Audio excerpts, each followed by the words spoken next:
Hola, ¿qué tal? Buenos días, buenas tardes, buenas noches a la hora que nos estén escuchando. Bienvenidos a este nuevo programa que es el podcast que lleva como título Un siglo de la secu. En este podcast hablaremos de este centenario de la educación secundaria. Recuerden que será solo y exclusivamente el uso con fines educativos. Aquí vamos a contar, vamos a tener historias acerca de esta parte de la educación secundaria, cómo era antes, cómo es ahora, algunas pláticas y conversaciones y entrevistas que se han generado para que nosotros sepamos esta situación. ¿Sí?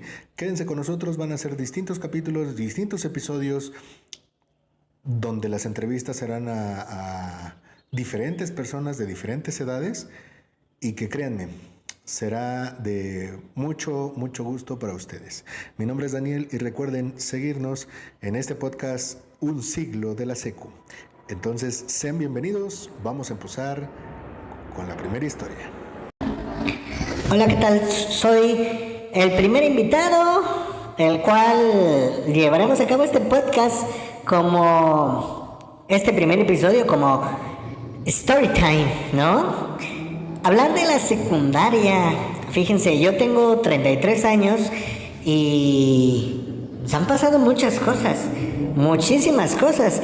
Me acuerdo que yo estudié la secundaria por aquellos de los 2000, ¿no? Imagínense cuánto tiempo, cuántas cosas no han cambiado.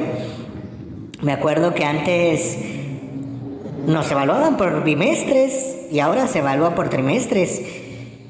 Y ha cambiado mucho. Teníamos pues esas 5 oportunidades de aprobar o reprobar la materia, ¿no? También me acuerdo bastante que en este avanzar, en este tenor de la evaluación, pues el examen contaba demasiado.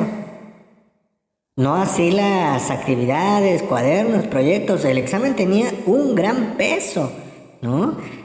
Y claro, con ello conllevaba a los castigos, a lo mejor a las consecuencias de reprobar alguna materia.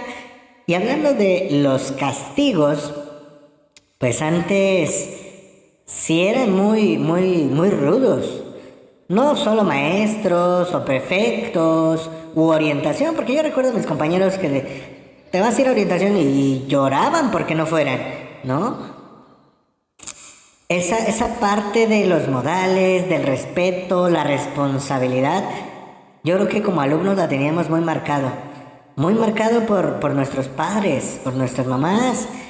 Y imagínense, yo me acuerdo que una vez, por participar en alguna actividad de juego, ¿no? Porque pues éramos chavos, y nos gustaba el juego, el cotorreo. Entonces, por participar en alguna actividad de esas, pues recuerdo perfectamente que el prefecto agarró, nos sacó a las 3 personas que estábamos involucradas allá al pasillo y nos pusieron a hacer sentadillas y lagartijas como castigo, ¿no? Y créanme, el primer citatorio que yo recibí no fue ni para decir que reprobé de una materia o así. Pero el primer citatorio, antes de que mi mamá hablara con el maestro, me acuerdo muy bien porque era el maestro de matemáticas, antes de que mi mamá hablara con él, pues ya me había regañado. Ya me había dado unos buenos pellizcos y unas buenas nalgadas, porque ¿cómo era posible que la mandara a hablar el maestro? Si mi único deber, mi única obligación, pues era asistir a la escuela, trabajar, cumplir, y ya cuando se presenta, pues el maestro ni siquiera se acordaba que me había mandado citatorio. Digo, pero antes ya la regañada, ya nadie me la quitaba. Y eso nos hacía respetar muchísimo a los maestros, ¿saben? Creo que ahora ha cambiado mucho esa visión. Ya la parte de los docentes, creo que pues se ha perdido mucha autoridad. ¿Sí?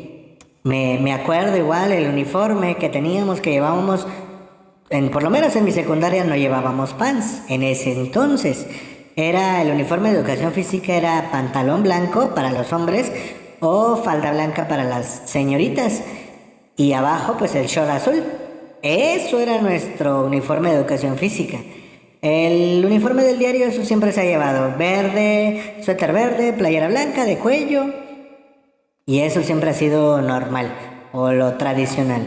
Pero por lo menos en mi secundaria en aquel entonces, educación física era con short y el pantalón o falda blanca.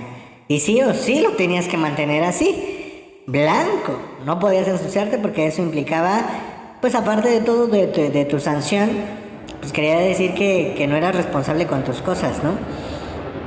Y hablando de esta responsabilidad con tus cosas, me acuerdo también que en la cooperativa, con 20, 30 pesos, pues comprabas un buen de cosas. Inclusive yo todas las mañanas, casi todas las mañanas, pasaba ahí con la señora de los tamales por mi tamal.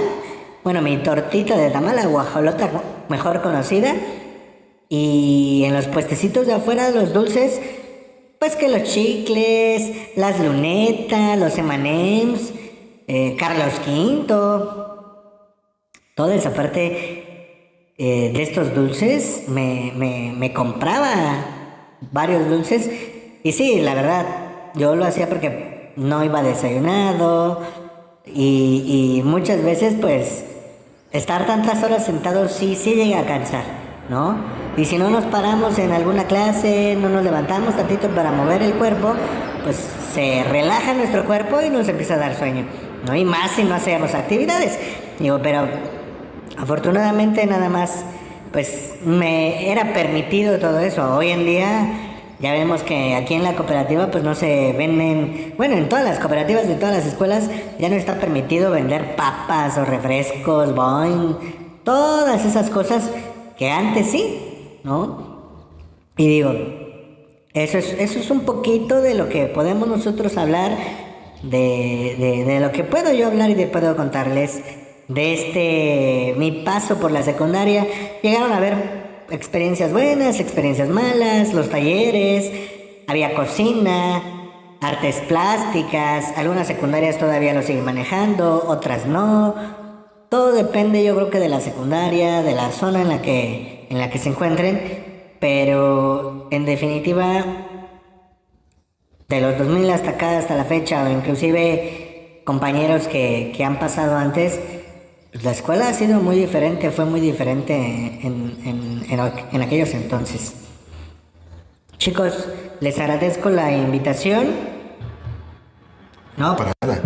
Bienvenido, tú eres bienvenido, gracias por haber sido nuestro primer invitado especial. Recuerden, chicos, seguirnos, agradecemos, le damos un fuerte aplauso a nuestro invitado.